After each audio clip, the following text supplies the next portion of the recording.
čo hovoríš na toto námestie, vo svojom rodnom meste, prišiel si v duhovom drese. Ja viem, že je to možno klišé, ale aký je to pocit? Ešte chýba duha na tým mestom, ne? No ešte aby nám tu pršalo, daj pokoj. Pršalo dosť už v tvojej sezóne, mám taký pocit, nie?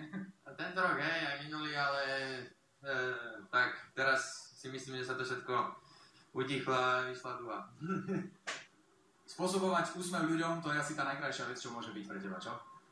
Tak každým rokom je to tu plnšie a plnšie, takže som rád, že sa ľudia bavia a chcel by som sa zároveň aj ospravedlniť za nedá sa fakt vyhovieť všetkým a urobiť tu toľko podpisov, koľko tu je ľudí, že som sa musel nakrájať a behať pomedzi vás, myslím, ale dúfam, že som teda niektorých ľudí uspokojil podpismi a fotkami a tak, takže ďakujem vám veľmi pekne za podporu a je to neuveriteľné aj pre mňa tento pocit, keď sa tu môžem postaviť a vidím, koľko mám fanúšikov, to je bláznostvo.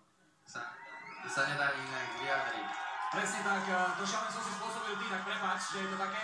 Dovoľte mi, aby som teraz tu na pódiu privítal primátora mesta Žilina, pána Igora Chomu, ktorý